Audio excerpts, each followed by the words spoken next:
আজকে আমি বানিয়ে ফেললাম নানি দাদিদের আমলের কলা পিঠা। এই পিঠাটা শেরপুর অঞ্চলের খুবই জনপ্রিয় একটি পিঠা। খেতেও মাশাআল্লাহ অনেক মজা হয়। চাইলে আপনারাও ট্রাই করে দেখতে পারেন। এই পিঠা বানানোর মূল প্রস্তুত প্রণালী হচ্ছে বিচিওয়ালা কলা। প্রথমে আমি কলাগুলো ছিলে এক হাঁড়ি পানিতে সেদ্ধ করতে বসিয়ে দিলাম। সেদ্ধর মধ্যে দিয়ে দিলাম কিছুটা চুন। চুনটা দিলে কলার পিঠার কালারটা খুব সুন্দর হয়। কলাগুলো সেদ্ধ করা শেষ। এখন আমি একটা চালনির মধ্যে ভালো করে চেলে রসটা বের করে নিব আর বিচিটা আলাদা করে ফেলে দিব। কলা থেকে বিচি আলাদা করার এই কাজটা একটুখানি সময় সাপেক্ষ।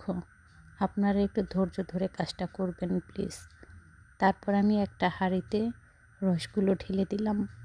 এখন চুলায় আগুন দিয়ে জাল করে নেব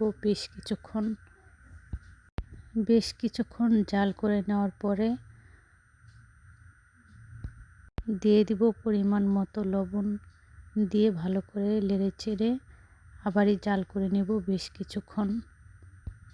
এই দিক দিয়ে আমি পিঠাতে দেওয়ার জন্য একটা গুড় ছেঁচে নিয়েছি। ছেঁচে তারপরে রসের মধ্যে দিয়ে ভালো করে জাল করে নেব। রসটা আবারই ভালো করে কিছুক্ষণ জাল করে নেওয়া হয়ে গেলে একটা সাইডে রসগুলো নামিয়ে রাখবো। মিষ্টিটা আপনারা যে যেমন খেতে পারেন তেমনটাই দিবেন। এটা আসলে বলে বোঝানোর মতো কিছুই নেই। গুড়টা দেওয়ার পরে আবারই কিছুক্ষণ জাল করে নিয়ে গুড়টা মিশিয়ে নেব। এরপর আমি একটা কড়াইতে আতপ চালের গুঁড়ো নিয়ে ভালো করে ভেজে নেব। চালের গুঁড়োটা ভেজে নিলে পিঠাটা খেতে নরম হবে, শক্ত হয়ে যাবে না। আমার আতপ চালের গুঁড়োগুলো একে একে সব ভেজে নিয়েছি। এখন আমি চুলা থেকে কিছু রস নিয়ে আস্তে আস্তে কাই করে নেব।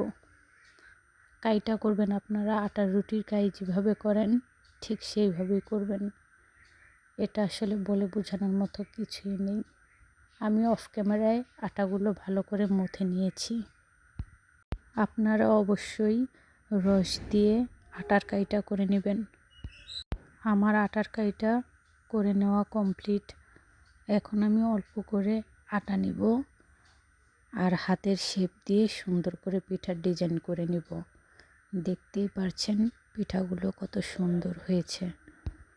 মাশাআল্লাহ।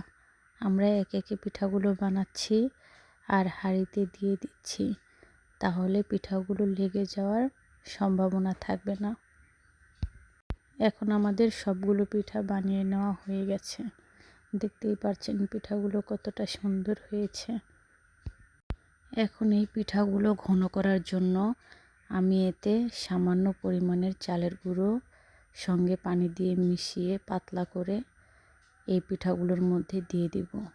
তাহলে পিঠাগুলো ঘন হবে, খেতেও অনেক মজা হবে। আটার এই পানিটাকে আমরা মিলানি বলে থাকি। মিলানিটা দেওয়ার পরে আরও কিছুক্ষণ জাল করে নিয়ে আমাদের পিঠা বানানো শেষ। মাশাআল্লাহ, দেখতেই পাচ্ছেন কতটা সুন্দর হয়েছে। আপনারা আমার ভিডিওটা দেখে প্লিজ একটা লাইক, কমেন্ট এবং সাবস্ক্রাইব করে পাশে থাকবেন, যাতে আমি ভিডিও ছাড়ার সঙ্গে সঙ্গে আপনারা দেখতে পারেন।